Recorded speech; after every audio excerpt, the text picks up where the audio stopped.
News network, मैं हूं मोहम्मद एहसन।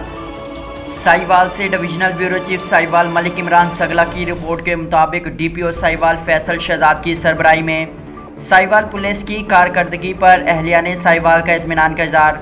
सदर प्रेस क्लब राना जावेद निसार ने अपने बच्चों के हमरा डीपीओ ऑफिस पहुंचकर डीपीओ साहिवाल फैसल शहजाद का शुक्रिया अदा किया।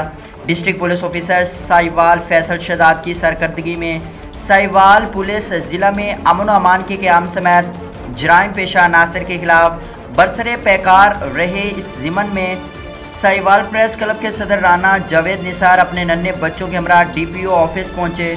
उन्होंने डीपीओ साहिवाल फैसल शहजाद को उनकी तस्वीर पेश की। डीपीओ साहिवाल फैसल शहजाद ने उनका शुक्रिया अदा किया और बच्चों को चॉकलेट और दीगर तोहफ़े दिए।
बुलेटिन में फिल वक्त इतना। मजीद देखते रहिए ANY न्यूज नेटवर्क।